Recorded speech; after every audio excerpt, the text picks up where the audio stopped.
Bismillahirrahmanirrahim. Assalamualaikum warahmatullahi wabarakatuh. Waalaikumsalam warahmatullahi wabarakatuh. Yang terhormat Ibu Kepala Sekolah SMP IPK Muhammadiyah Jambi, Ibu Rahmawati Wulandari. Yang terhormat Bapak Ibu Guru Ustadzah SMP IPK Muhammadiyah Jambi. Puji syukur kehadirat Allah Subhanahu wa Ta'ala yang telah melimpahkan segala rahmat, hidayah serta inayahnya kepada kita semua, sehingga pada hari ini kita dapat berkumpul di tempat ini tanpa halangan suatu apapun dan dalam keadaan sehat walafiat tanpa kurang suatu apapun. Yang kedua, salawat serta salam semoga tetap tercurah limpahkan kepada Nabi Agung kita, Nabi Muhammad Sallallahu Alaihi Wasallam yang kita nantikan syafaatnya di yaumul akhir nanti. Sebelumnya saya ucapkan terima kasih kepada teman-teman semuanya, Bapak Ibu semuanya atas kesediaan waktunya untuk menghadiri kegiatan diseminasi penyebarluasan pemahaman dan penerapan pengalaman budaya positif berdasarkan modul 1.4 calon guru penggerak angkatan 7 Kabupaten Klaten dari SMP IPK Muhammadiyah Jambi. Nah, kalau kita bicara tentang budaya positif, kira-kira yang ada di pikiran Bapak Ibu guru semuanya kira-kira apa ya tentang budaya positif?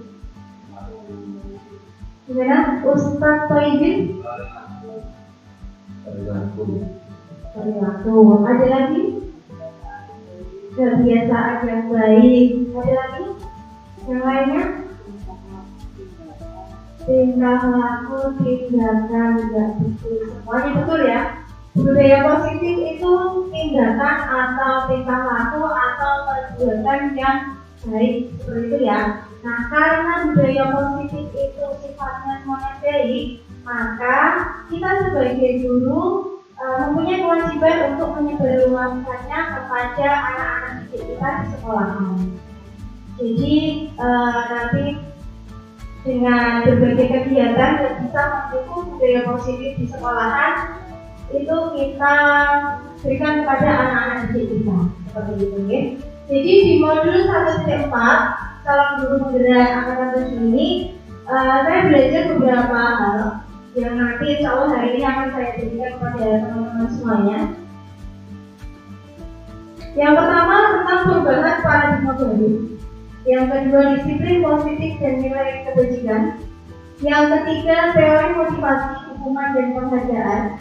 Yang keempat keyakinan kelas. Yang kelima kebutuhan dasar manusia. Yang keenam posisi kontrol. Dan yang terakhir adalah yang ketiga restitusi. Gimana teman-teman, masih semangat untuk siang hari ini? Alhamdulillah. Kita mulai jargon ya. Nah, kita lanjutkan di jargon kita. SMP IPK Muhammadiyah Jambi. Terima kasih teman-teman semua yang masih semangat ya.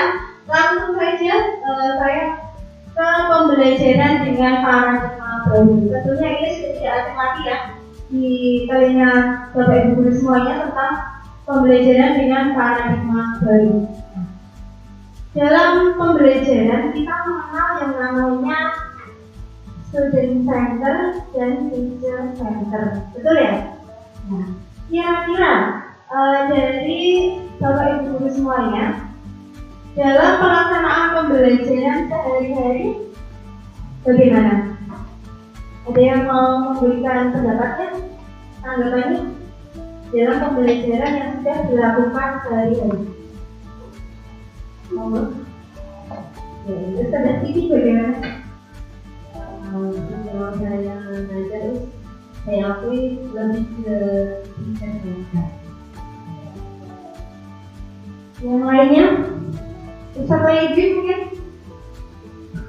Kalau nanti jawaban itu kan ya ada yang dibaca tergantung tema mereka. Alhamdulillah ya, ini kebanyakan semuanya sudah student center ya, meskipun masih campuran gitu ya. Ya memang untuk pembelajaran paradigma baru itu kan yang namanya perubahan itu kan tidak bisa langsung saklek gitu ya, langsung berubah jadi kan enggak seperti itu, pasti pelan-pelan berubahnya berproses ya. Jadi sebisa mungkin kita sebagai guru juga mengikuti perkembangan zaman, kita berubah sedikit demi sedikit untuk bisa ke pembelajaran yang berpusat kepada murid atau student center. Seperti itu, guys. Semangat guys semuanya, guys. Jadi pembelajaran dengan paradigma baru itu dirancang berdasarkan pembelajaran yang terintegrasi, sehingga setiap siswa belajar sesuai dengan kebutuhan diri mereka masing-masing. Ya, seperti itu. Nah, kita tahu yang namanya apa? Siswa belajar sesuai dengan kebutuhannya. Pembelajaran apa? Diferensiasi, artinya siswa itu belajar berdasarkan kebutuhannya. Jadi terkadang kita itu sebagai guru lupa memperhatikan kebutuhan siswa kita. Kadang kita mempunyai skenario pembelajaran, misalkan ya, kita tanpa melihat anak-anak kita sukanya apa, kemudian gaya belajarnya apa, tapi kita langsung menggunakan skenario pembelajaran sesuai dengan hati kita. Menurut kita itu bagus, menurut kita itu baik. Padahal belum tentu semua siswa bisa menerima skenario pembelajaran tersebut. Misalkan nanti siswanya ada yang capek lari-larian seperti itu ya. Kemudian ada yang dia tidak bisa menggunakan audio visual atau tidak bisa hanya duduk diam mendengarkan. Tapi kita memaksakan skenario pembelajaran menurut kita yang baik. Kita lupa menanyakan kepada anak bagaimana kebutuhan anak itu dalam pembelajarannya, pengen seperti apa. Seperti itu. Jadi pembelajaran berdiferensiasi ini memang sedikit demi sedikit perlu kita pelajari, perlu kita lakukan bersama, walaupun pelan tapi ada perubahan, ada pergerakan untuk bisa memberikan siswa fasilitas sesuai dengan keinginan siswa. Kita kenal yang namanya gaya belajar anak, betul ya? Apa saja itu? Sudah kita sudah berbeda.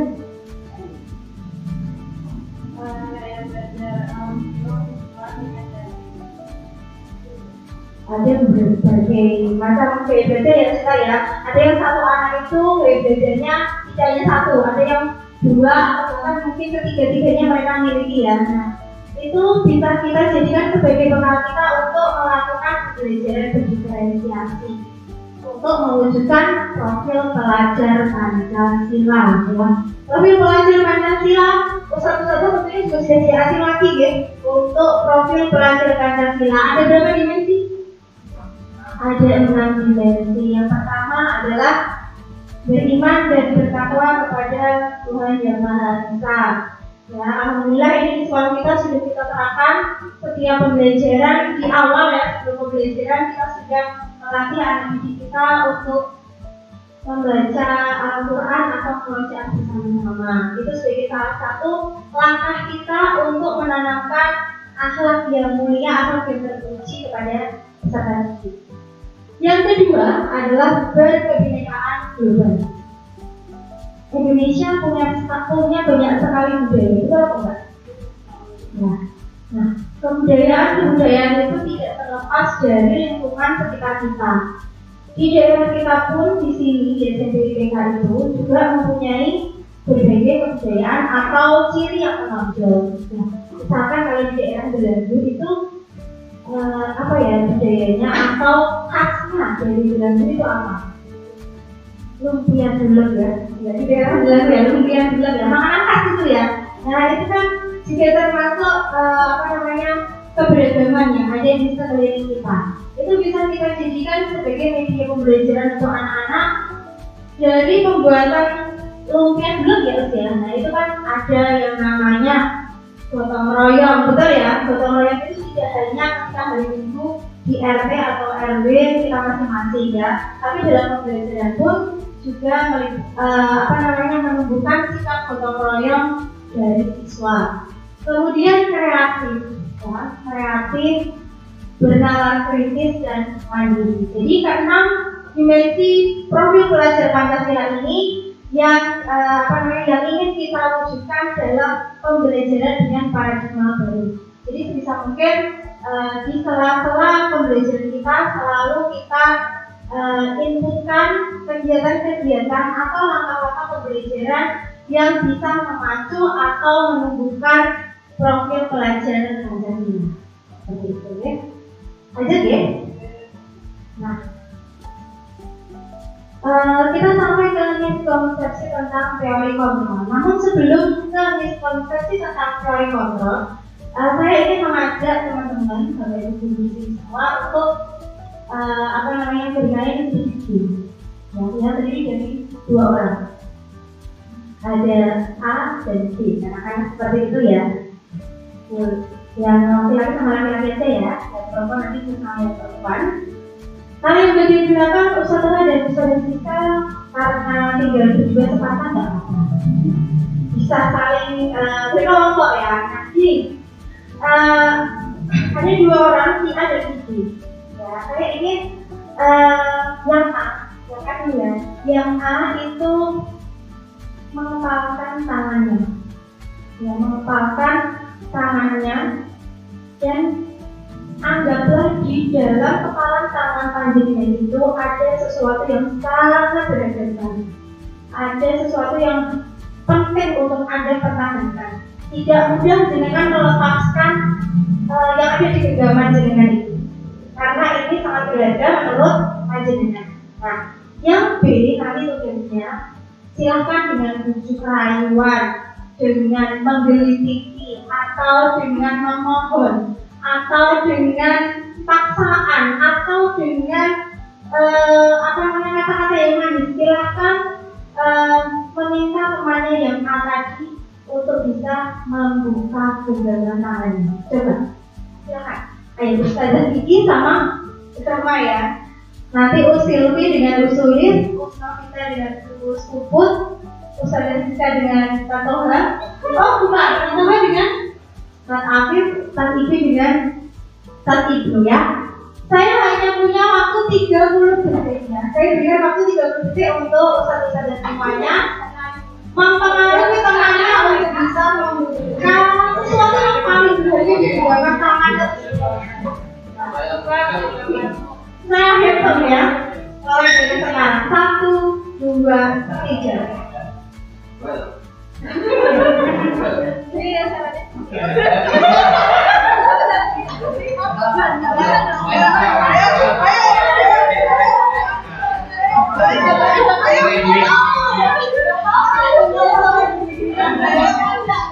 Sudah 30.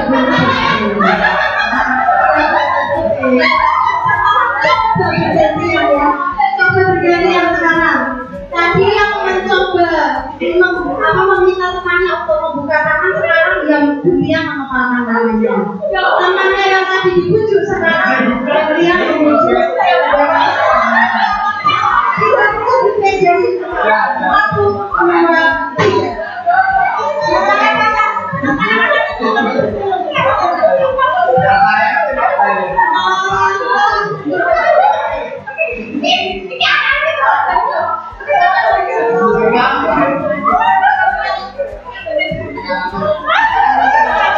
Sudah 30 detik. Nah, tepuk tangan dulu teman-teman ya. Belajar ya. Oke, sekarang tadi sudah melakukan game coba buka ya, tadi namanya coba buka. Nah, sekarang saya mau bertanya. Ini siapa yang mau jadi sukarelawan ya? Yang sampai laki-laki aja ya tadi ya. Dengan Ustazah Siti dan Ustazah Sulisnya. Gini, bagaimana tadi posisi tangannya, apakah mengepal atau menutup Ustazah Siti? Maaf ya. Apakah Ustazah Silvi bisa membuka tangannya atau tangannya tetap mengepal? Tangannya tetap mengepal. Ustazah Silvi? Tangan lagi. Oh iya. Belum bisa membuka. Kalau Ustazah Silvi sendiri tangannya tadi mengepal atau membuka? Mengepal. Mengepal semuanya jadi dua-duanya ya. Coba bedanya yang Ustaz itu.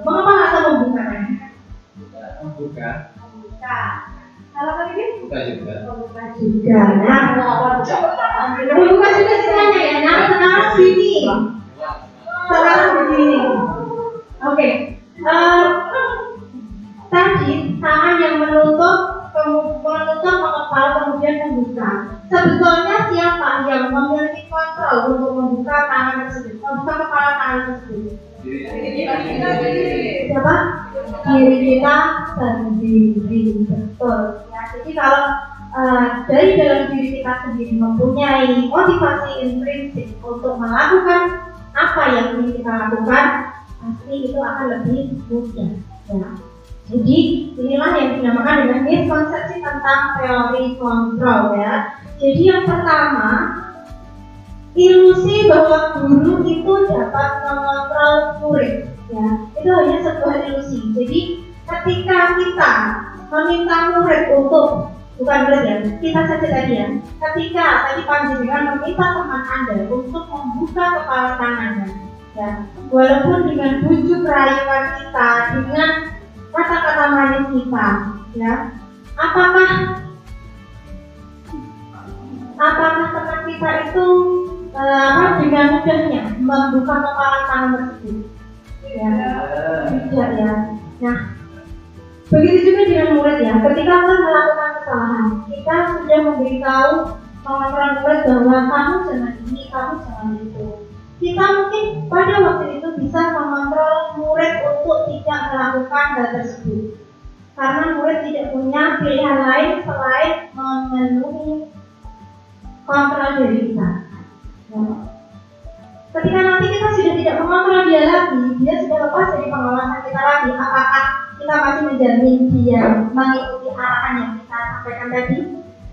Kita tidak bisa ya, kecuali kalau memang si murid itu mempunyai motivasi dari dirinya sendiri untuk berubah ya.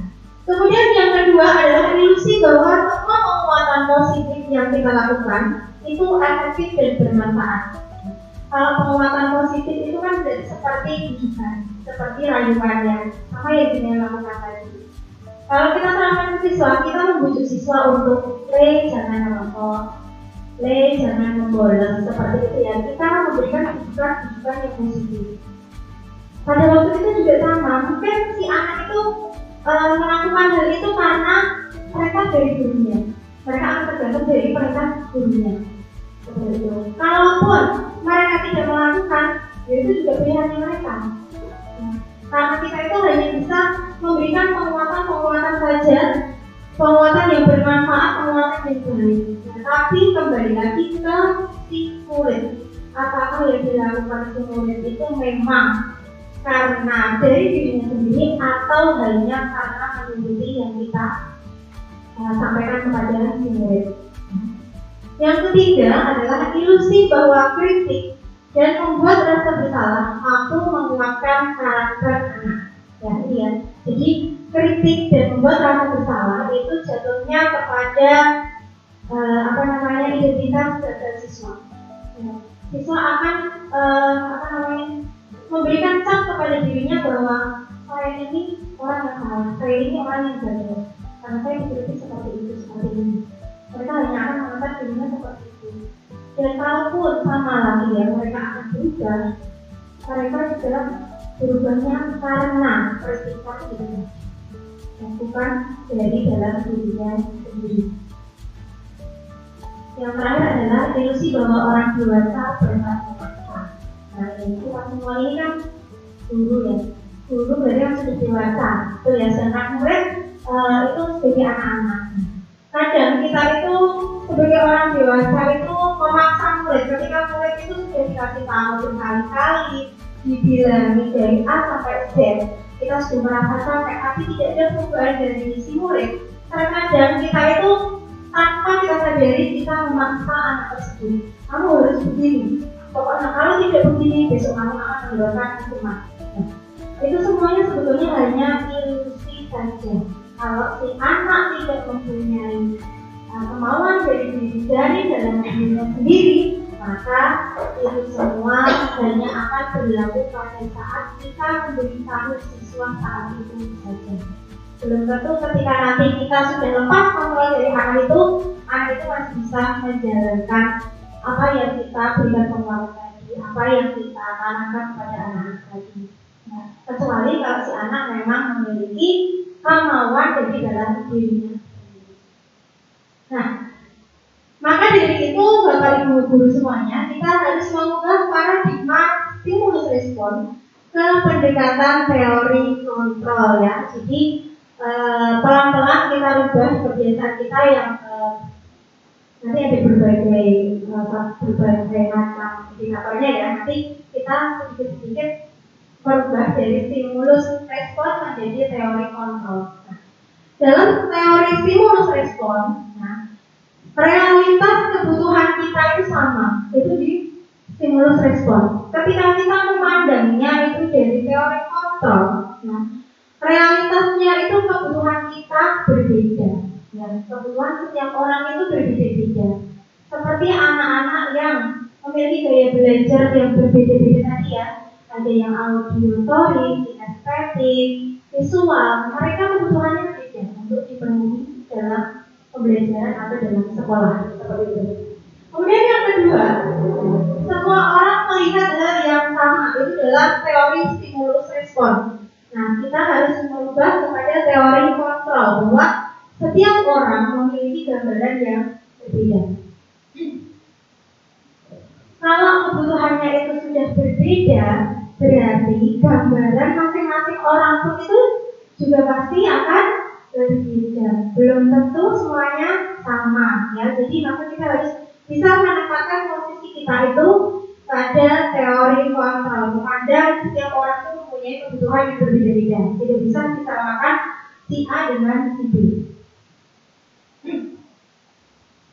Yang ketiga, kita sebagai guru mencoba mengubah orang agar berpandangan sama dengan kita. Ke teori kontrol, kita harus berusaha memahami pandangan orang lain terhadap dunia. Ya.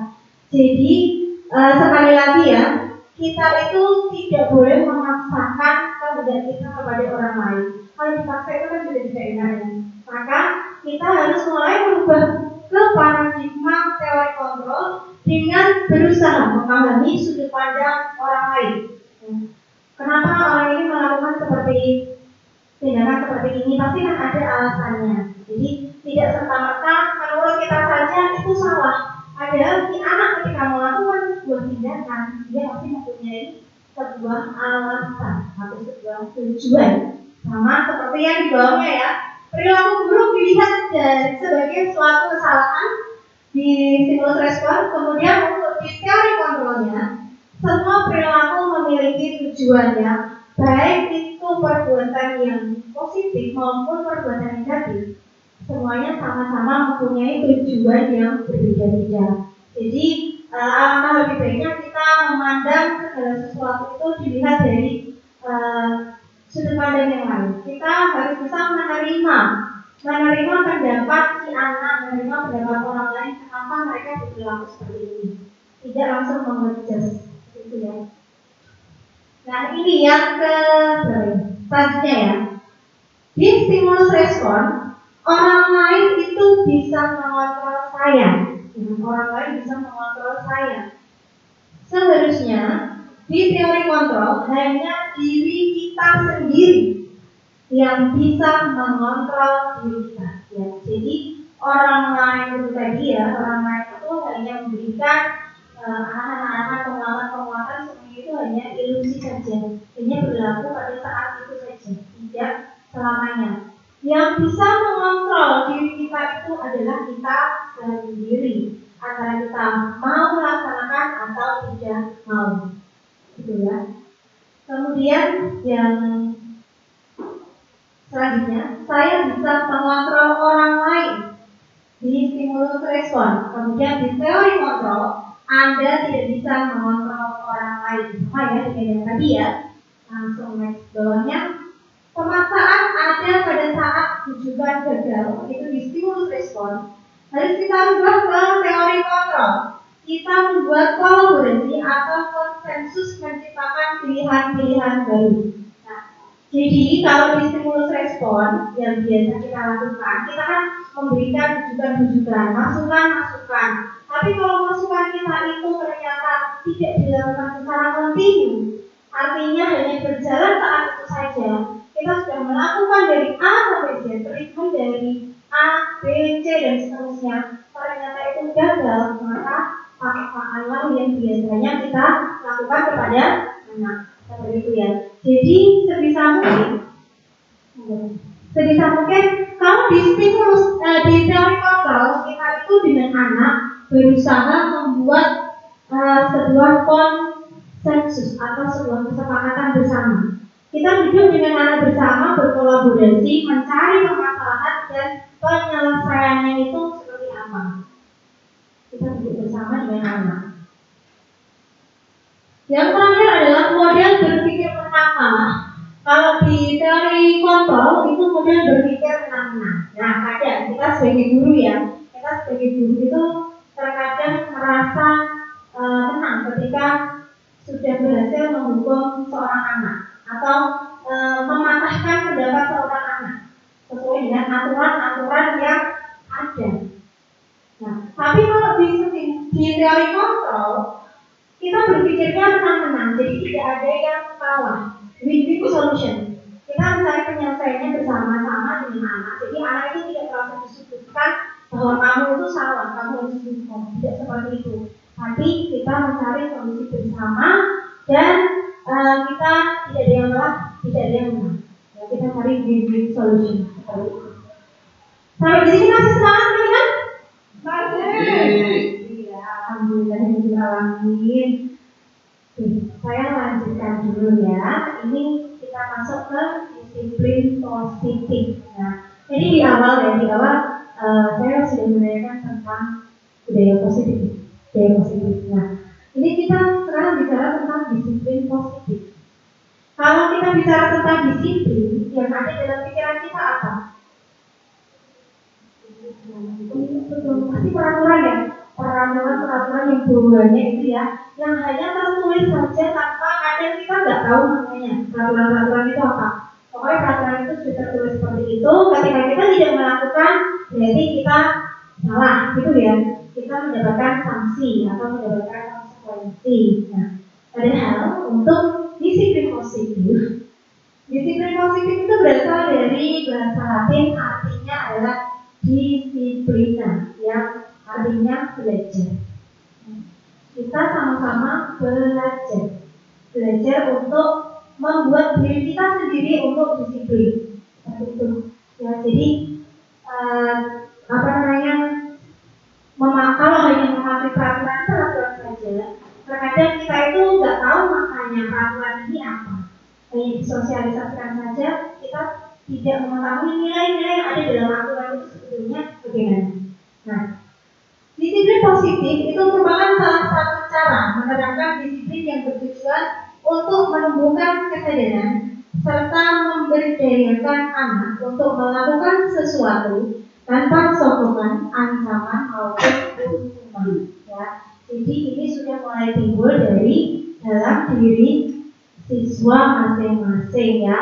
Kalau disiplin itu kita lakukan setiap hari, maka lama-lama akan membentuk sebuah budaya yang positif. Nah, kita sebagai pendidik di sini ya, tugas kita menyebarluaskan itu kepada anak-anak didik kita. Ya, kita menciptakan anak-anak yang memiliki disiplin sehingga mereka bisa berperilaku pada nilai-nilai kebajikan universal dan memiliki motivasi intrinsik bukan ekstrinsik. Ya, lagi-lagi semua harus dari dalam dirinya siswa. Seperti itu. Nah, untuk menumbuhkan motivasi intrinsik itu, mereka kan harus tahu nilai-nilai kebajikan itu seperti apa. Nilai-nilai kebajikan yang diakui secara umum itu seperti apa. Itu harus tertanam kepada diri anak-anak. Dan kita sebagai pendidik, kita juga harus ikut andil dalam mensosialisasikan itu kepada anak didik kita. Ya. Nah, apa saja nilai-nilai kebajikan tersebut? Ya, jadi nilai-nilai kebajikan itu adalah sebuah nilai yang telah disepakati bersama, terlepas dari suku bangsa, agama, bahasa maupun latar belakangnya. Nilai-nilai kebajikan adalah sifat-sifat positif positif manusia yang merupakan tujuan mulia yang ingin dicapai oleh setiap individu. Nah, di sini ada beberapa contoh nilai kebajikan universal yang diakui oleh seluruh bangsa-bangsa ya. Seperti profil pelajar Pancasila yang saya sebutkan di awal tadi ya, bahwa kita ingin mendidik putra-putri kita, mendidik anak-anak kita mempunyai karakter profil pelajar Pancasila seperti beriman bertakwa kepada Tuhan Yang Maha Esa, mandiri, bernalar kritis, berkebinekaan global, gotong royong dan kreatif. Itu nilai-nilai kebajikan sesuai dengan profil pelajar Pancasila. Ada lagi nilai kebajikan menurut keterampilan hidup. Menurut keterampilan hidup itu ada nilai-nilai kebajikan yang pertama dapat dipercaya. Artinya ini kejujuran ya, dapat dipercaya. Kemudian lurus hati, pendengar yang aktif, tidak merendahkan orang lain, memberikan yang terbaik dari diri. Dan yang terakhir, ini yang saya ambil ya, yang saya ambil adalah the seven essential virtues. Ya. Ada empati, ada segala hati, ada kontrol diri, rasa hormat, kebaikan, toleransi, dan keadilan. Nah, ini adalah contoh-contoh dari nilai kebajikan yang bisa kita ambil, yang bisa kita tanamkan, atau kita pilih untuk kita jadikan sebagai output ya, sebagai output dari siswa-siswi kita. Kita ingin menciptakan anak-anak kita itu sesuai dengan nilai kebajikan yang mana? Misalkan sesuai dengan profil pelajar Pancasila, atau sesuai dengan keterampilan hidup, atau kolaborasi dari berbagai nilai kebajikan yang lain, itu tidak apa-apa. Ya. Jadi kalau nilai-nilai kebajikan itu sudah kita sepakati bersama, sudah kita pilih bersama, jadi nanti program-program dari sekolahan juga harus bisa menumbuhkan sikap-sikap atau karakter-karakter yang kita inginkan sesuai dengan nilai kebajikan. Nah, saya lanjutkan untuk 5 kebutuhan dasar manusia. Ya. Setelah dari nilai kebajikan, kita beranjak ke 5 kebutuhan dasar manusia. Ya. Jadi kita hidup di dunia ini itu mempunyai 5 kebutuhan dasar. Begitu juga dengan anak muda kita. Nah, anak muda kita pun juga mempunyai kebutuhan dasar. Nah, apa saja 5 kebutuhan dasar itu? Yang pertama adalah kebutuhan dasar untuk bertahan hidup. Ini meliputi makanan, pakaian, tempat tinggal, dan kesehatan. Nah, contoh misalkan dalam pembelajaran kita di pagi hari, misalkan ya, ternyata ada anak didik kita yang mengantuk atau tidur di kelas. Nah, kira-kira mereka tidur di kelas itu bisa karena kebutuhan dasarnya itu tidak terpenuhi, atau mungkin terlalu banyak seperti makan kekenyalan mungkin ya, atau malah kemungkinan apa ya, kurang tidur ya, kurang tidur seperti itu. Nah, kita bisa menanyakan dulu, kita bisa mengaitkan antara perilaku siswa di dalam kelas ketika pembelajaran dengan kebutuhan dasarnya. Kebutuhan dasar siswa mana ini yang belum terpenuhi? Kok anaknya dalam pembelajaran seperti ini, tidak bersemangat atau letih atau lesu seperti itu. Yang kedua adalah kebutuhan dasar akan cinta dan kasih sayang. Nah, ini meliputi rasa diterima, kepedulian, kerjasama, menjadi bagian dalam kelompok. Nah, kadang kita di kelas itu kita ada kegiatan diskusi kelompok, betul nggak? Nah, terkadang dalam diskusi kelompok itu ada satu siswa yang tidak aktif, ada yang hanya diam saja. Nah, ternyata setelah kita cari tahu, setelah kita telusuri, ternyata anak itu tadi ternyata dia usul kepada temannya, tapi tidak dianggap, tidak direspon. Nah, jadi kan kebutuhan dasar si anak itu dalam kelompok tidak terpenuhi. Atau kadang ini ada anak didik kita yang berlarian memanggil kita,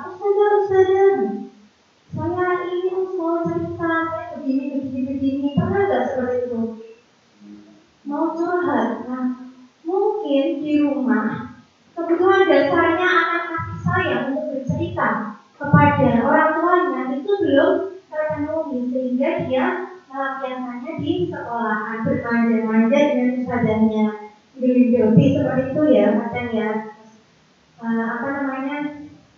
berkata-kata manja, atau tidak mau langsung bergerak langsung melaksanakan apa yang seharusnya dia kerjakan.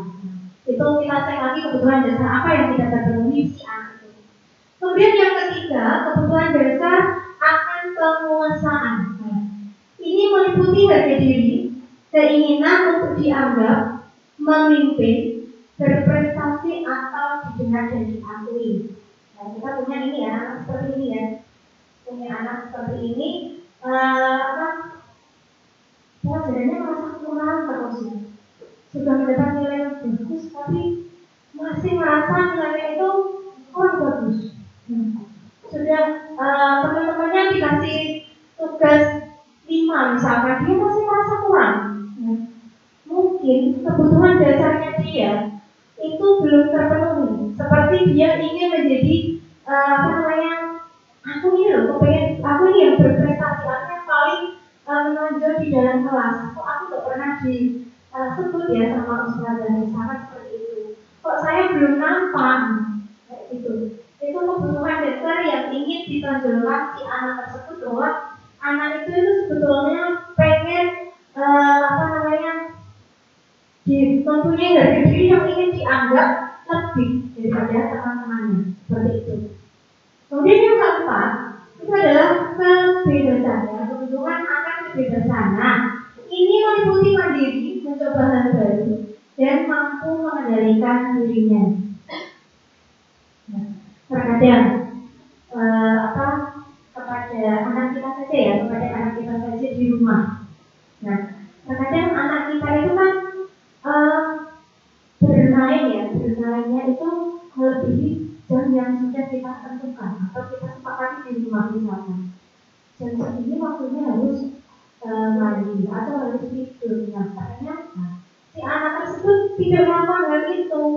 Nah, setelah kita kaitkan dengan kebutuhan dasar, ternyata si anak itu merasa dikekang di rumah dengan banyaknya peraturan dari ayah atau ibunya. Harus ini, harus itu. Mereka ingin merasakan kebebasan sesuai dengan keinginan mereka. Nah, makanya mereka kadang tidak mematuhi peraturan yang sudah disepakati di rumah, seperti tidur siang atau mandi tepat pada waktunya.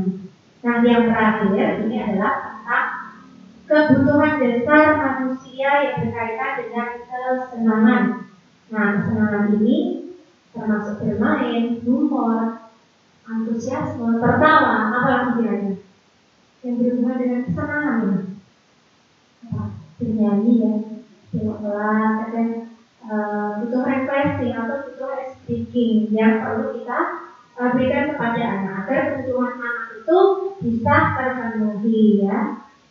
Nah, untuk anak-anak yang kadang dia di luar bencana melakukan tindakan-tindakan yang mungkin tidak sesuai aturan ya, nah, kita perlu cek kembali tentang kebutuhan dasar anak-anak yang mungkin belum terpenuhi di rumahnya mungkin, atau di sekolahnya mungkin, atau dengan circle teman bergaulnya.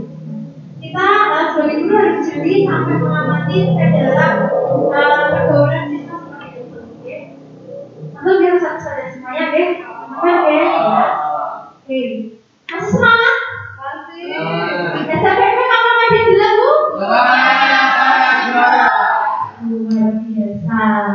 Saya lanjutkan. Nah, berkaitan dengan motivasi atau perilaku manusia. Ya. Tadi kita sudah belajar tentang kebutuhan dasar manusia. Sekarang kita belajar tentang motivasi perilaku manusia. Tadi di awal saya sudah sampaikan, untuk motivasi itu ada motivasi intrinsik dan motivasi ekstrinsik. Ya. Yang bagus motivasi yang mana? Yang mana yang bagus? Intrinsik ya. Nah, untuk motivasi ekstrinsik itu siswa itu masih menghindari ketidaknyamanan atau menghindari hukuman ya. Dia mengambil peraturan karena takut untuk dihukum. Nah, takut untuk nanti melakukan konsekuensi atau hukuman. Nah, jadi mereka tidak punya pilihan lain, makanya saya harus mematuhi peraturan. Nah, itu masih dalam motivasi ekstrinsik, belum muncul dari dirinya sendiri. Begitu juga dengan motivasi untuk mendapatkan imbalan atau penghargaan dari orang lain. Nah, ini terkadang kita pernah memberikan reward kepada murid kita atau memberikan penghargaan kepada murid kita. Murid itu di lain waktu kadang belum melakukan apa-apa sudah bilang begini, oh saja nanti kalau saya begini saya mendapatkan hadiah yang sama seperti kemarin. Nah, pernah nggak seperti itu? Pernah nggak? Nah, nanti nilainya ditambah ya, atau nanti dapat poin voucher gratis makan di koperasi seperti itu. Ada nggak yang kayak gitu?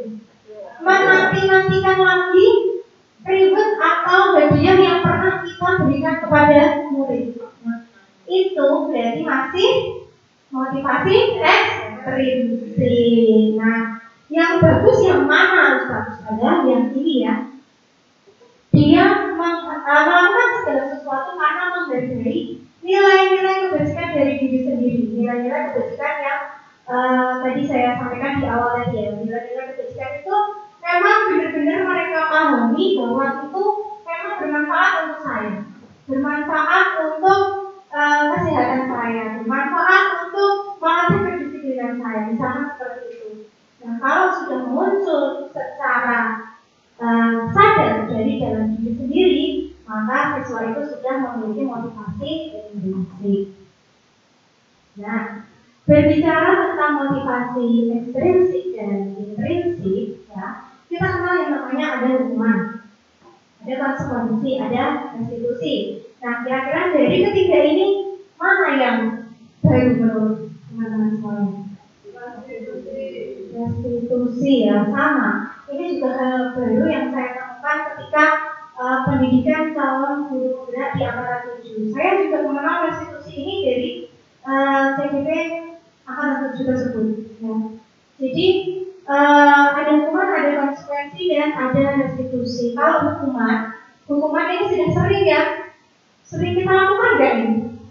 Ya, waktu kita sadari ternyata kita sering melakukan hukuman. Nah, hukuman itu ciri-cirinya seperti ini ya. Pertama, tidak terencana atau terjadi secara tiba-tiba. Misal dalam pembelajaran ternyata ada siswa kita yang yang mencoret-coret bukunya temannya atau mengganggu temannya dalam belajar. Terkadang anak tersebut kan melapor kepada kita. Nah, secara tidak langsung kita terus kadang bilang gini, ayo kamu nak, nanti kamu masih kayak gitu, nanti kamu tak suruh putar lapangan 2 kali putaran, atau nanti kamu tak suruh mencuci piring teman-temannya. Nah, itu yang adalah hukuman secara tiba-tiba, tidak terencana, tidak secara terduga. Jadi spontan kita ucapkan ketika anak itu melakukan kesalahan, itu namanya hukuman. Atau jadi ketika kita menghukum, murid itu tidak tahu apa yang terjadi sebenarnya. Kenapa kok saya dihukum? Dan sifatnya itu hanya satu arah dari kita saja. Langsung kamu dihukum membersihkan lapangan sekolah, atau kamu dihukum melari mengelilingi sekolah, lapangan sekolah, seperti itu. Sifatnya hanya satu arah saja. Nah, ini biasanya sifatnya ada yang fisik, ada yang psikis. Kalau fisik kan berarti berhubungan dengan tenaga ya, berhubungan dengan fisiknya anak-anak. Kalau psikis, kadang secara verbal ya, kita secara tidak langsung terkadang kita mengucapkan kata-kata yang mungkin menurut anak-anak yang sensitif itu menyayat hatinya, membuat hatinya itu terluka. Nah, itu kadang secara tidak sadar kita memberikan hukuman. Nah, kemudian yang kedua adalah konsekuensi. Nah, kalau konsekuensi ini berbeda dengan hukuman ya. Kalau konsekuensi itu sudah terencana, artinya sudah disepakati dalam aturan-aturan yang sudah tertulis itu tadi. Kalau siswa tidak mentaati, sudah ada ini konsekuensinya. Seperti itu. Nah, itu masih membuat murid itu tidak merasa nyaman, ya. Masih bisa membuat murid itu baru memunculkan motivasi ekstrinsiknya. Saya di sekolah ini harus mematuhi peraturan 1 sampai 10, 1 sampai 20. Kalau tidak nanti ada poinnya, seperti itu. Nah di sini kita sebagai guru lebih kepada monitoring murid, hanya mengontrol siswa, monitoring siswa si A sudah baik, si B tertib, si C sudah melanggar ini, poinnya segini, sampai bulan ini poinnya sudah bertambah seperti ini. Nah itu masuk ke konsekuensi. Nah yang harus kita terapkan, yang harus kita coba perbarui itu adalah ke restitusi. Restitusi di sini itu adalah proses menciptakan kondisi bagi murid untuk dapat memperbaiki kesalahan mereka. Proses kolaborasi yang mengajarkan murid untuk mencari solusi permasalahan bersama. Jadi untuk restitusi ini kita berjalan dua arah. Kita berdiskusi dengan siswa. Kita berkolaborasi dengan siswa. Kenapa kamu melakukan hal ini? Kenapa kamu tidak menggunakan atribut sekolah dengan lengkap, misalkan seperti itu? Kenapa kamu tidak menggunakan sepatu berwarna hitam? Nah, terus kita dari kesepakatan-kesepakatan atau nilai-nilai apa yang sudah disepakati dalam kelas atau dalam sekolahan ketika si anak itu tidak mematuhi peraturan, harus seperti apa anaknya itu. Kita diskusi bersama-sama mencari permasalahan, tidak hanya mengejas langsung kamu poin segini, hukumannya segini. Mungkin itu juga sudah kita lakukan ya, secara tidak langsung ya. Oke ya, nah itu namanya restitusi. Semua yang kita lakukan untuk berdiskusi, berdialog itu adalah restitusi kepada siswa. Langsung menghakimi, langsung des kamu dihukum ini, kamu dihukum itu, seperti itu. Nah ini saya contohkan kasus ya, ada seorang murid yang tidak mengerjakan PR. Nah ini ada 3 perlakuan yang berbeda. Kalau hukuman, kalau ada murid yang tidak mengerjakan PR, kira-kira saudara biasanya mau hukum apa? Gimana mas? Masalah. Ditaruh uang BK.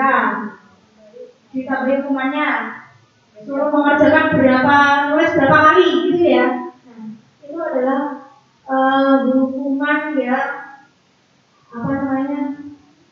membuat siswa kadang itu aku gini kok dihukum, kadang siswa kadang dia tidak terima ya, apalagi hukumannya itu hukuman yang membekas kepada anak.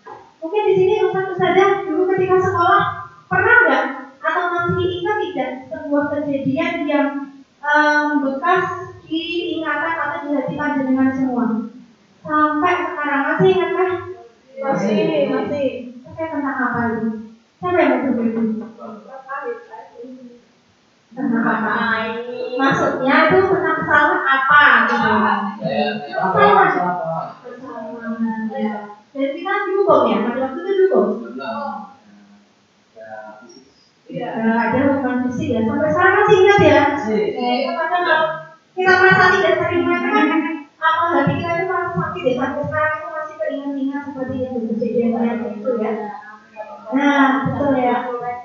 Iya, zaman dulu modelnya masih seperti itu ya, dan ternyata itu sampai sekarang masih terbawa di ingatan dan hati kita masing-masing, betul ya? Nah itu. Nah kalau ke konsekuensi, kalau tidak mengerjakan PR, nah anak bisa disuruh mengerjakan PR ketika jam istirahat atau mengerjakan 2 kali lipat misalkan. Nah ini endingnya guru memang tegas ya, tegas sehingga aturan yang sudah disepakati bersama ya, dan siswa bisa menghormati peraturan tersebut ya, kita menghormati peraturan tersebut. Nah kalau kita ke teori restitusi ini nanti kita pelan-pelan dulu, kita berdialog dengan siswa, cari tahu dulu kenapa siswa tersebut tidak membuat PR seperti itu. Kemudian baru nanti kita masuk ke konsekuensinya. Ditanya dulu tidak dikerjakan PR-nya, kita gali lebih dalam secara berkolaborasi dengan anak. Jadi jangan langsung dihukum atau langsung diberikan konsekuensi. Nah, saya lanjut ya. Kita masuk ke posisi kontrol. Tadi ada berapa posisi kontrol tadi? Ada 5 posisi kontrol. Nah, kira-kira ustaz-ustazah selama ini ketika menerapkan menerapkan atau mengawetkan siswa yang melanggar peraturan, posisi kontrol panjenengan sudah sampai di mana? Posisi kontrol panjenengan apakah yang dihukum atau pembuat rasa bersalah atau sebagai teman atau pemantau atau manajer? Beda kasus beda-beda ya. Kalau ini sudah di posisi mana?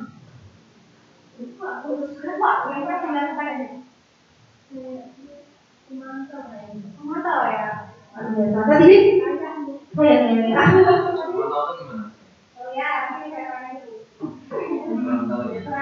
Iya. Nah, posisi kontrol itu bisa lebih dari 1 nih. Bisa 2, 3, 4. Ya, bisa lebih dari 1 posisi kontrol yang kita gunakan ya. Kalau posisi penghukum ya, ini saya terapkan langsung kepada kasus murid yang memakai sepatu tidak berwarna hitam.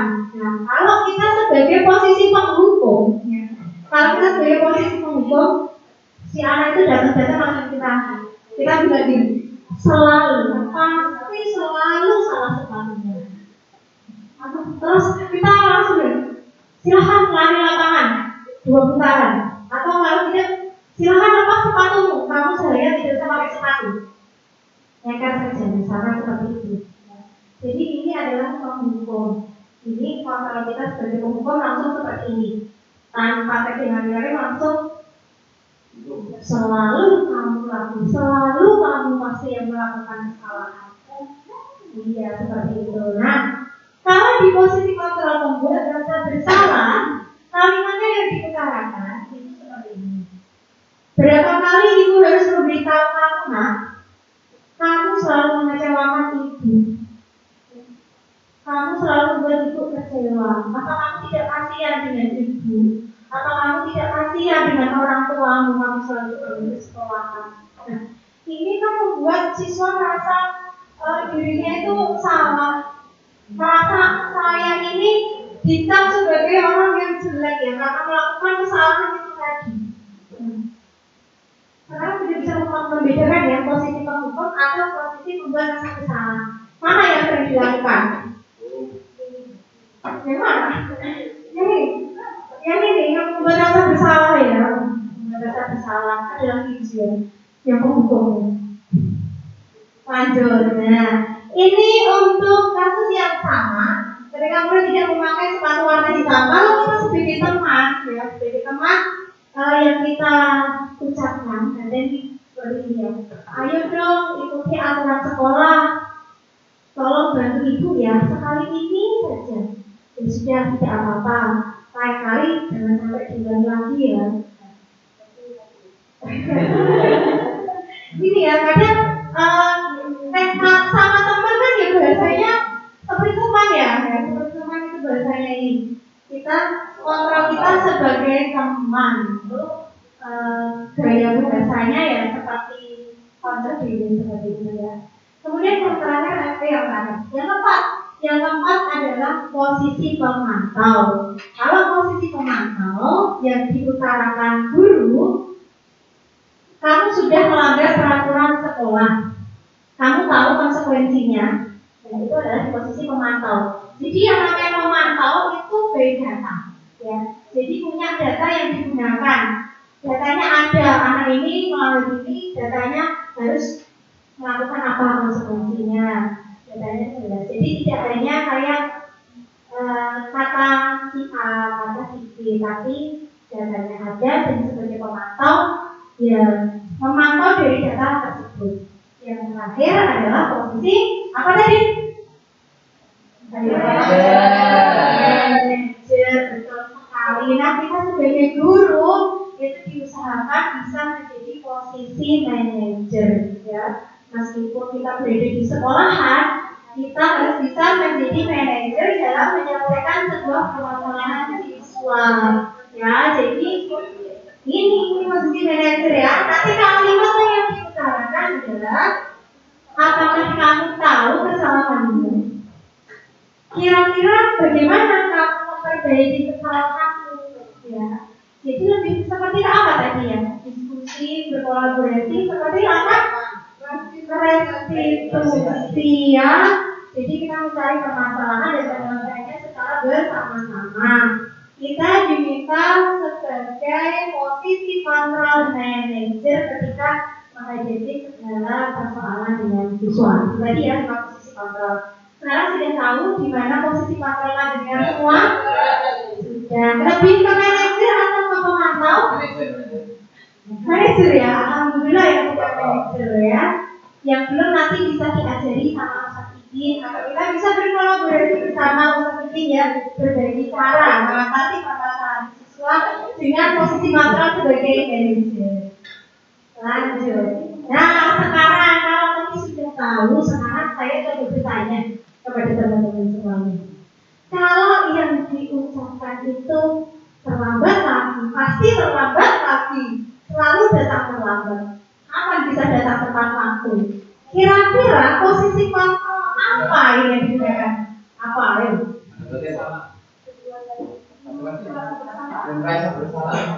Apa itu? Salah. Iya. Ingat baik. Oh ya, tahu ya. Tapi ada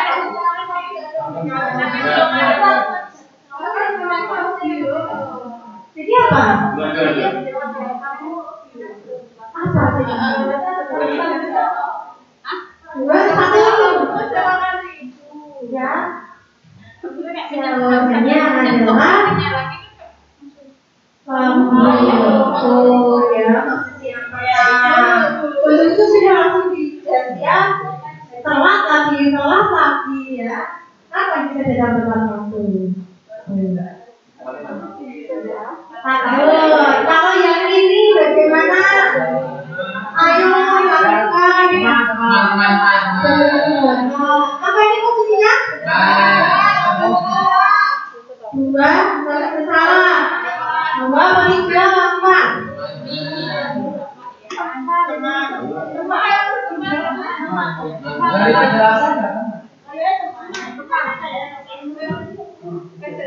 Apa? Tepat ya? Ya. Ayo lakukan demi ibu, bapak, ya.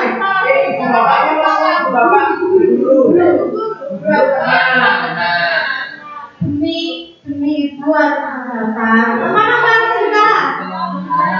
Kita lihat sebenarnya. Ya, itu biasanya berasa seperti dengan teman-teman, ya. Satu lagi. Kalau ini, kamu tidak pernah mendapatkan nilai jika tidak mengerjakan tugas. Tidak akan mendapatkan nilai jika tidak mengerjakan tugas. Apa?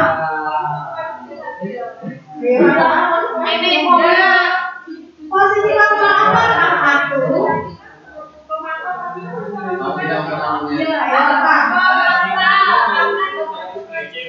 Pemantau, mana ada konsekuensinya? Apa? Kita cek dulu, ya. Betul, pemantau, ya. Tidak mengerjakan tugas, maka tidak mendapatkan nilai. Itu masih satu lagi. Kalau yang ini? Alhamdulillah. Cek ya? Betul. Jadi tidak bisa memahami, ya, tentang posisi kontrol yang mana, manajer yang mana, pemantau. Dan kita sebagai guru diusahakan bisa memiliki posisi kontrol sebagai manajer. Jadi itu adalah posisi kontrol yang paling bagus, ya. Lanjut. Oke, ini sudah mendekati part terakhir, ya. Kita masuk ke keyakinan kelas? Kenapa tidak peraturan kelas? Karena peraturan pasti kaitannya hukuman. Tapi kalau keyakinan bisa mana?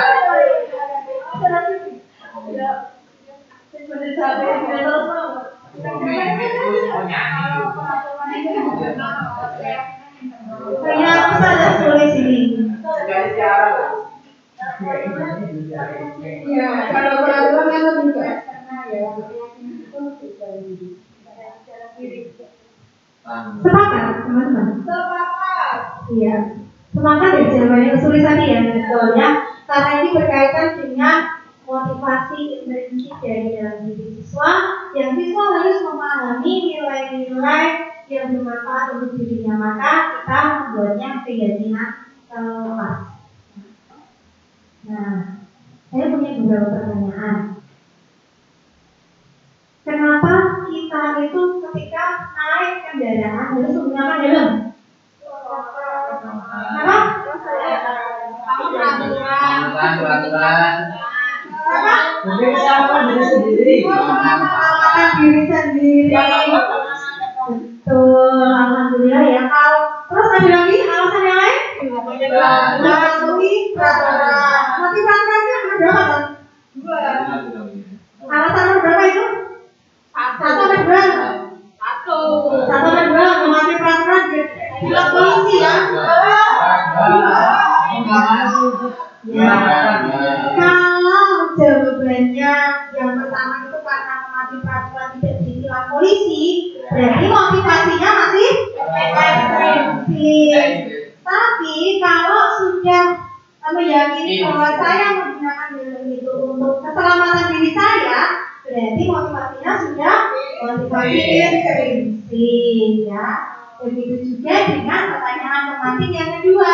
Kenapa kita harus melakukan peraturan 3M?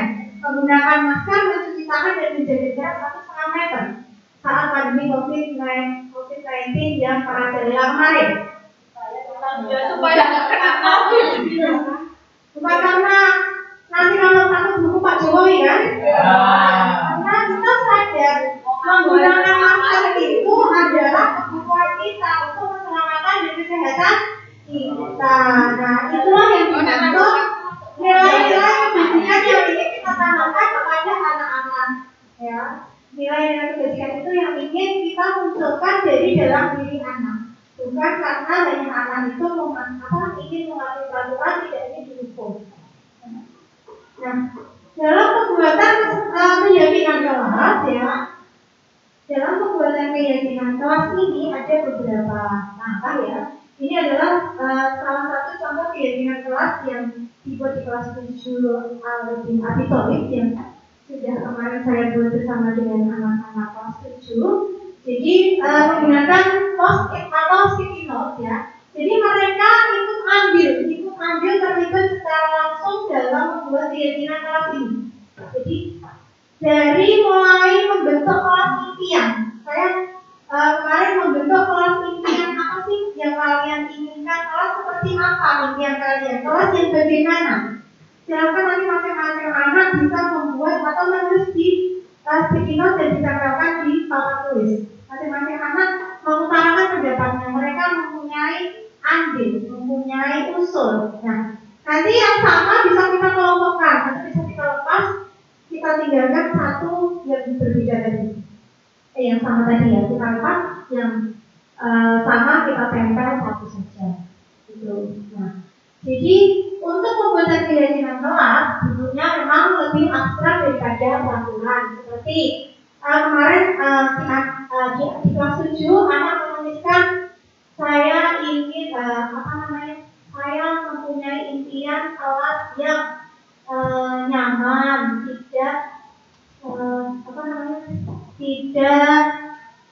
tidak ada kekerasan, saling menyayangi seperti itu. Mereka menuliskan seperti itu, ya. Jadi untuk aturannya berarti kan dia kalau menyayangi satu dengan yang lain, tidak ada kekerasan, berarti kan nilai kebajikannya yang bisa kita ambil apa? Dari contoh yang kebajikan yang saya sebutkan di awal tadi. Bisa muncul karena saling menyayangi satu dengan yang lainnya, atau saling menghargai antar teman ya. Saling menghargai itu kan sifatnya masih abstrak, masih luas sekali kan ya, belum ke pokoknya. Kalau abstrak kan sudah jelas gambarnya harus seperti ini. Tapi kalau keyakinan kelas sifatnya masih abstrak. Dan pernyataan-pernyataan yang ditulis itu sifatnya masih harus bersifat positif. Kemarin ada anak yang menuliskan tidak ingin temannya jahil. Kalau ada kata tidak itu kan kesannya seperti negatif ya. Jadi bisa kita ubah kalimatnya menjadi kalimat yang positif. Misalkan tadi tidak jahil dengan temannya. Jadi bisa kita ubah apa kira-kira? Bisa ya, bisa rukun dengan teman. Bisa apa namanya? Apa ya namanya? Ya, saling menghargai antar teman. Seperti itu bisa kita ubah seperti itu. Jadi tidak ada kata-kata yang sifatnya negatif, sifatnya semuanya positif. Dan tentu saja itu disesuaikan dengan kondisi sekolah masing-masing. Kalau kita fokusnya ke kelas ya, karena ini yang paling kelas, fokusnya nanti kan berarti ke kelas membuat keyakinan kelas bersama dengan murid-muridnya. Siap Ustaz-Ustaz yang membuat keyakinan kelas dengan anak-anaknya? Ya. Wali kelas semangat ya membuat keyakinan kelas bersama dengan anak-anaknya yang nantinya akan kita kumpulkan dan nanti akan kita jadikan sebuah keyakinan kelas, sebuah keyakinan sekolah atau disiplin positif yang bisa kita terapkan di sekolah masing-masing. Jadi nanti dari anak-anak masing-masing kelas itu kan sudah membuat keyakinan kelas. Nanti dikumpulkan, dijadikan satu dan kita pilih keyakinan mana yang bisa kita terapkan bersama-sama untuk satu sekolahan.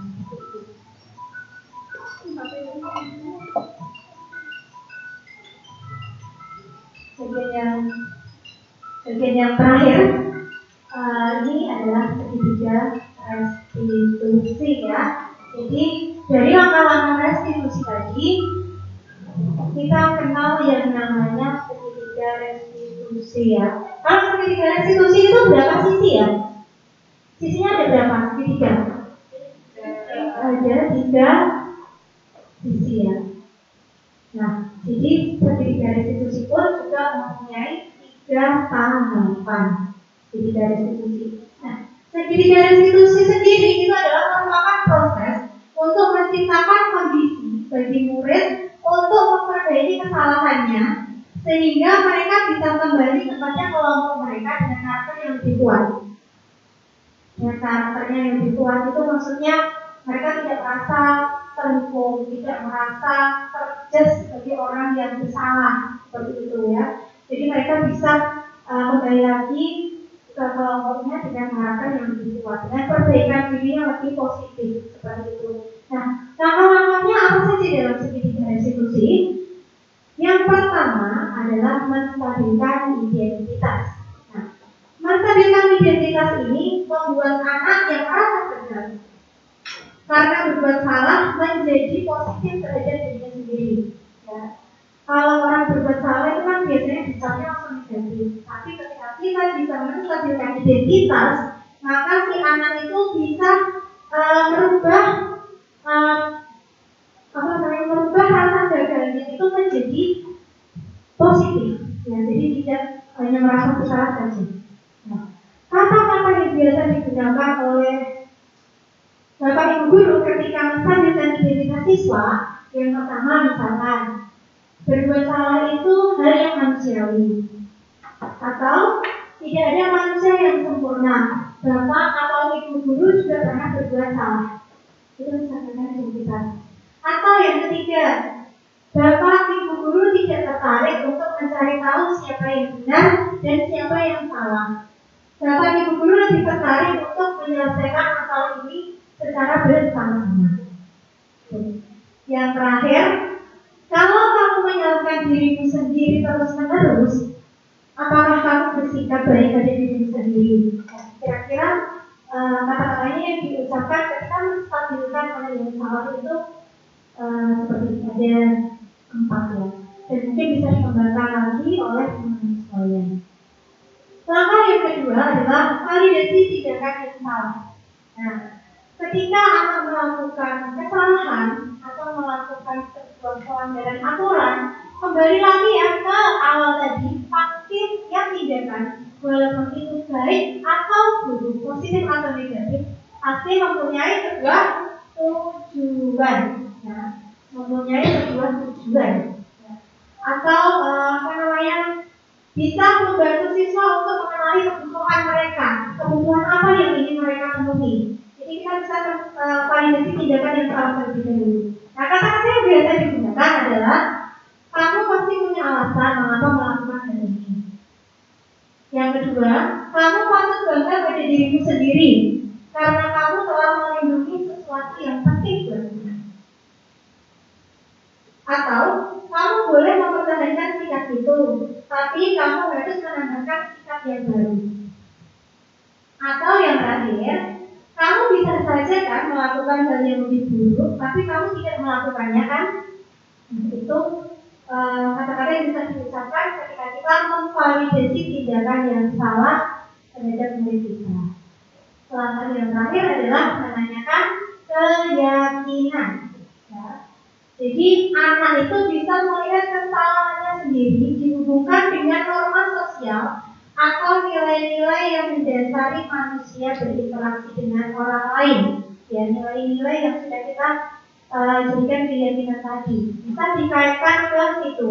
Contoh perkataan yang bisa diucapkan kepada siswa yang pertama adalah apa yang kita percaya sebagai keyakinan kelas atau keyakinan keluarga, atau apa nilai-nilai umum yang telah kita sepakati bersama, atau apa bayangan kita tentang kelas yang ideal, atau yang terakhir, kamu mau jadi orang seperti apa? Nah, ini adalah kan posisi kontrol kita sebagai manajer ya, jadi menanyakan keyakinan ini ya. Jadi ketiga langkah tadi itu adalah langkah pendidikan restitusi.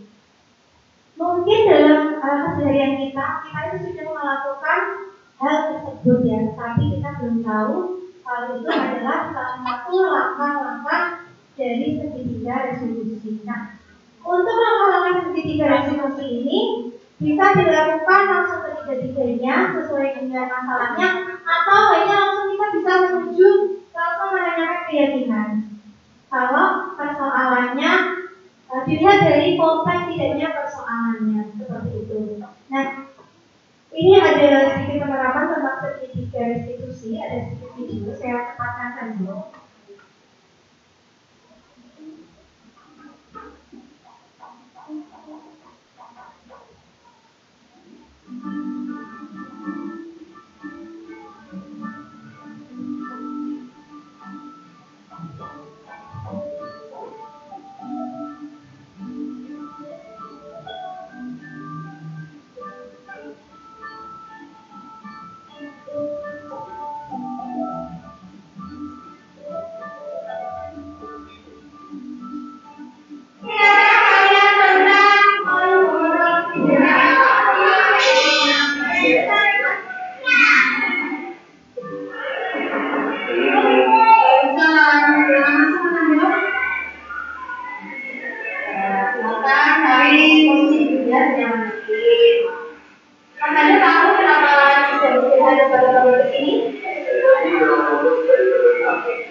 Memang organisasi itu adalah salah satu sarana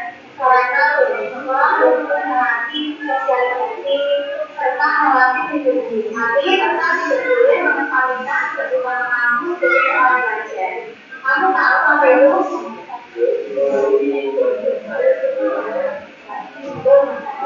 Nah sekarang saya mau menyampaikan tentang keyakinan kelas yang sering kita sepakati bersama.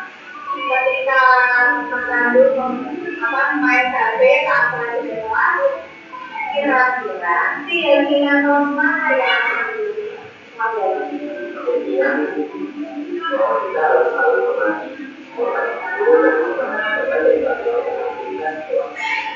dan terus teman-teman tadi, lalu kira-kira yang harus kamu lakukan tadi seperti apa? Apa aja?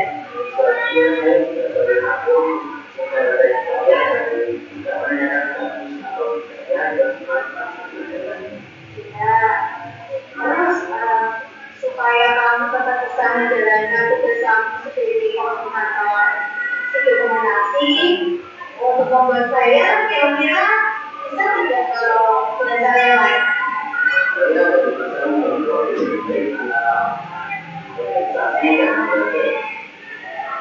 Karena nanti bisa mengerjakannya mengerjakan ya. Baik Mas Nando, Mas Nando sudah menyadari kesalahannya. Yang terpenting Mas Nando bisa mengulangi lagi ya.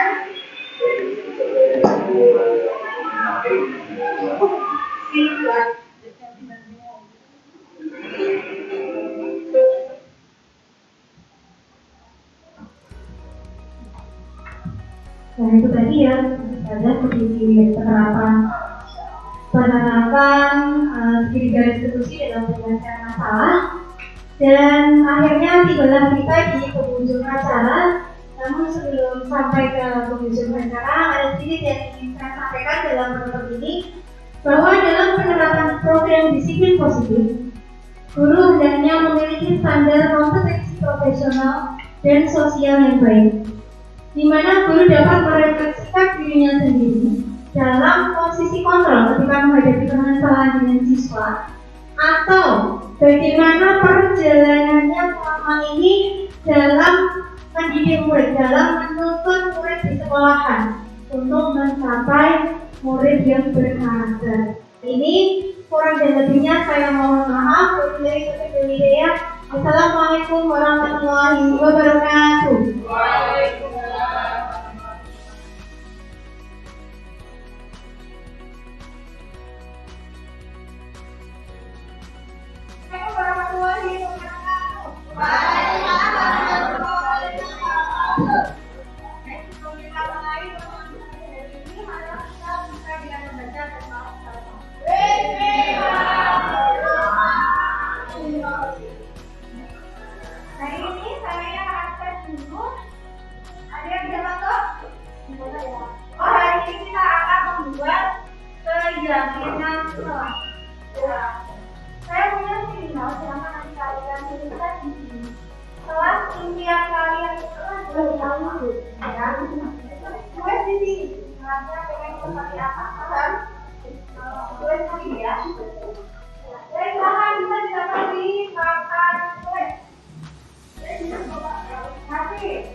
Yang kalian tulis kan pusatnya nanti berbentuk seperti seratnya.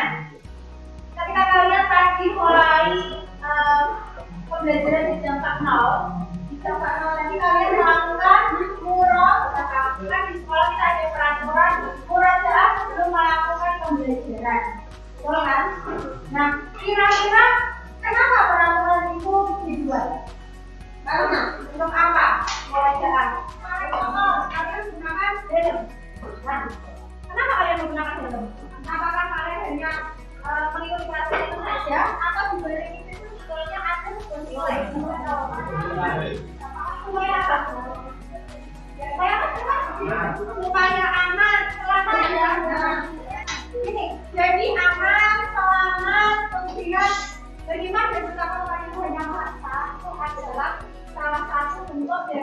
keyakinan, ya, keyakinan yang harus kita lakukan yang muncul dari dalam diri kita, bukan karena sebuah peraturan.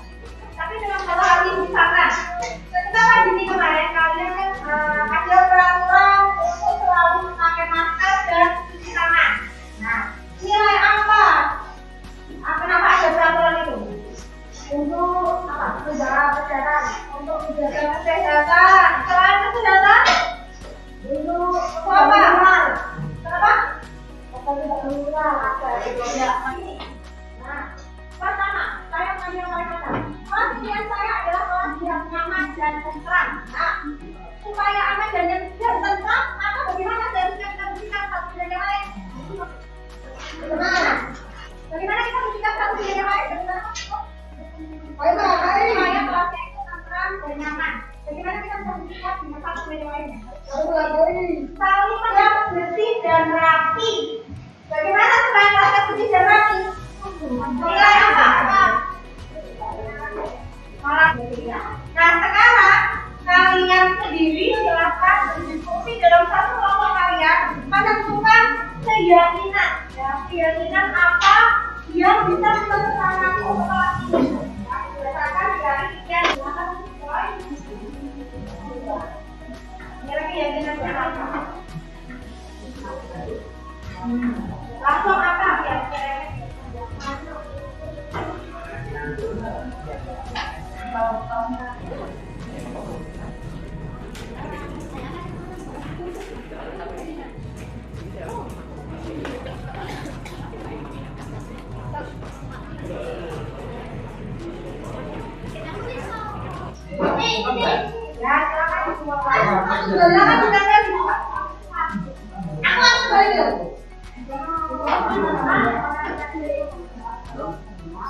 Apakah ada yang belum mengumpulkan kelompoknya? Sudah semua ya?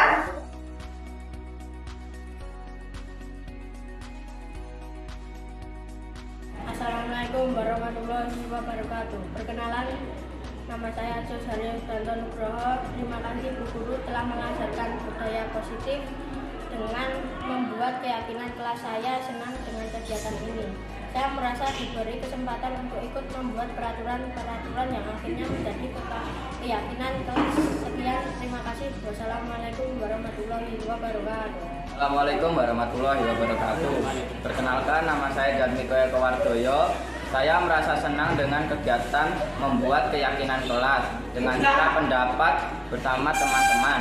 Dengan begitu, kita tidak merasa terbebani dengan peraturan-peraturan yang ada karena kita yang membuat dan menyepakatinya bersama teman-teman.